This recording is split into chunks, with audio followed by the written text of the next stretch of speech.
दोस्त अगर आप भी P2P करते हैं तो अभी के डेट में आपको अलर्ट रहने की जरूरत है, क्योंकि P2P स्कैम बहुत ज्यादा हो रहे हैं। अगर आप अपने क्रिप्टो करेंसीज को सेल कर रहे हैं किसी एक्सचेंज पे जाके या ऑफलाइन मार्केट में, तो उससे क्या हो जा रहा है, आपका बैंक अकाउंट फ्रीज हो रहा है और आपको साइबर क्राइम से भी नोटिस आ रहा है। तो इस वीडियो में हम डिटेल में बात करेंगे ये क्यों हो रहा है, क्या इसका रीजन है और कैसे आप इससे बच सकते हैं। तो दोस्त यहाँ वीडियो स्टार्ट करने से पहले मैं आपको कहूंगा, अगर आप हमारे चैनल पे नए हैं तो प्लीज हमारे चैनल को सब्सक्राइब कर लें, बेल आइकन को प्रेस कर लें, ताकि हमारे चैनल से रिलेटेड हर एक अपडेट आपको टाइम टू टाइम मिलता रहे। और अगर आप यहाँ फ्यूचर ट्रेडिंग में इंटरेस्टेड हैं तो वीडियो के डिस्क्रिप्शन में आपको हमारे प्रीमियम टेलीग्राम चैनल का लिंक भी मिल जाएगा, आप उसको भी ज्वाइन कर सकते हैं। तो दोस्त अगर हम यहाँ बात करें कि P2P ट्रेड होते क्या हैं, तो जब आप अपने क्रिप्टो करेंसीज को सेल करते हैं किसी भी एक्सचेंज पे जाके, फॉरेन के एक्सचेंज पे, तो वहां पे आपको पता है कि INR में आप अपने फंड को ऐड भी नहीं कर सकते, विड्रॉ भी नहीं कर सकते। तो वहां पे मोस्ट कॉमन यूज होने वाला जो मेथड होता है वो होता है P2P। अब आए दिन यहाँ पे जो इंडियंस लोग हैं वो स्कैम के अलग अलग जो टेक्निक अपना रहे हैं। इसमें क्या हो जा रहा है कि अगर आप जाके वहां पे ऑफलाइन मार्केट में, मतलब P2P मेथड से अगर क्रिप्टो करेंसीज को आप बाय कर रहे हैं, तो वो कई लोग हैं जो कि अपने क्रिप्टो करेंसीज को रिलीज ही नहीं करते हैं, आप उसके वॉलेट में फंड ऐड कर देते हैं। तो इससे आप कैसे बच सकते हैं कि आप नजदीकी साइबर क्राइम में जाके उनके बारे में कंप्लेन कर सकते हैं। अब कई लोग हैं जिन्होंने अपने क्रिप्टो करेंसीज को सेल किया, उनके अकाउंट में पैसे आए और वो पैसे आने के बाद उनका जो बैंक अकाउंट है वो फ्रीज हो गया और साइबर क्राइम की तरफ से उनको नोटिस भी आ गया। एक चीज आपने यहाँ पे और ध्यान देना है कि ये वो नोटिस होता है जो कि अमाउंट उनके वॉलेट में आया भी नहीं होता। मतलब इसका जो अमाउंट का लिमिट होगा वो 2000 के नीचे होगा, 300 होगा, 400 होगा, 150 होगा, पर उसके वजह से आपका जो पूरा बैंक अकाउंट है वो फ्रीज हो जाएगा। तो अब हम इसके बारे में बात कर लेते हैं, ऐसा क्यों होता है। तो दोस्त यहाँ बहुत जरूरी है कि आप इस पॉइंट को समझें कि जिस भी सेलर से आपने अपने कॉइन को सेल किया, वो आपसे ही सिर्फ ट्रेड नहीं कर रहा है, वो बहुत सारे वर्चुअल अकाउंट्स हैं जिनके साथ वो डील कर रहा है। अब जिनके साथ भी वो ट्रेड कर रहे हैं उसमें अगर कोई फ्रॉड या पर्सन होगा, मतलब किसी ना किसी फ्रॉड के पैसे को उसने वाइट में कन्वर्ट करने के लिए उसको क्या किया, अपने कॉइन सेल कर दिए या उसके वॉलेट में अपना फंड जो है वो ट्रांसफर कर दिया। हालांकि जिस पर्सन से आपने डील किया वो करेक्ट है, भले ही उसका इसमें कोई भी मिस्टेक नहीं है या उसने कोई भी गलती नहीं करी है, उसने कोई भी फ्रॉड नहीं किया, फिर भी साइबर क्राइम के नजर में वही गुनहगार होता है और उसके वॉलेट से आपके वॉलेट में पैसे आए हैं, इसलिए आप भी उसी लिस्ट में आ गए हैं। मतलब चेन टू चेन ट्रांजैक्शन की वजह से आपका जो बैंक अकाउंट है वो फ्रीज हो रहा है। हालांकि उस बंदे का कोई भी मिस्टेक नहीं है या वो डायरेक्टली इन्वॉल्व नहीं है किसी भी क्राइम में, पर जो उसके वॉलेट में पैसा आया है, मतलब जिससे उसने फर्दर अपने कॉइन्स को सेल किया, वो पर्सन फ्रॉडिया है और वो पैसा जैसे जैसे चेन में मूव होगा वैसे वैसे सारे के सारे अकाउंट यहाँ पे फ्रीज होंगे।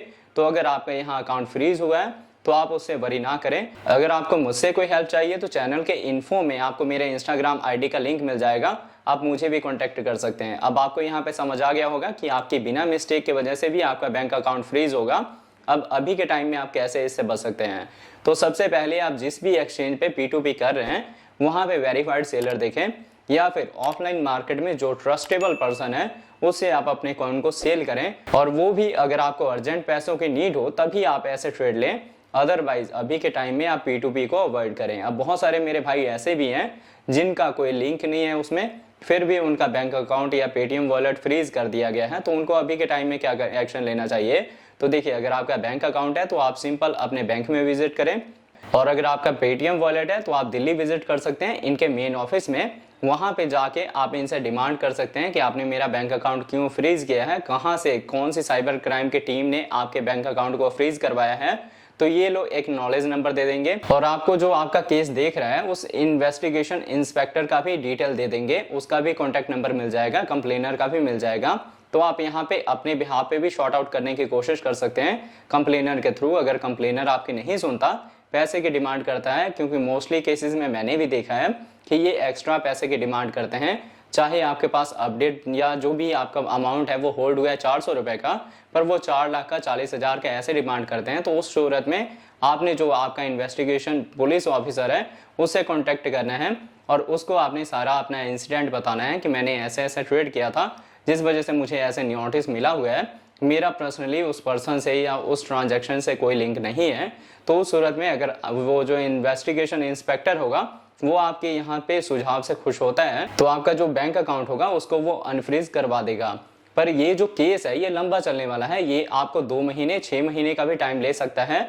इन्वेस्टिगेशन के बाद जो आपका फंड होल्ड हुआ होगा वो आपको वापस से मिल जाएगा, क्योंकि आप यहाँ पे मुजरिम नहीं हैं।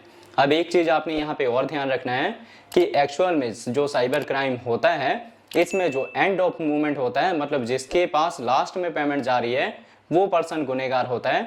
तो आपने ये भी अपने ध्यान में रखना है। और अभी ट्रेडिंग अगर आप कर रहे हैं या किसी से भी अपने वॉलेट में आप पैसे मंगा रहे हैं, तो मेक श्योर आप यहाँ कंफर्म कर लें कि वो पर्सन साफ सुथरा हो, उसका कोई भी अनलीगल एक्टिविटी में कोई भी पार्टिसिपेट ना करता हो, मतलब कोई क्राइम ना करता हो या उसका गलत कोई बिजनेस ना हो, तभी आप उसके पैसे अपने वॉलेट में मंगाएं।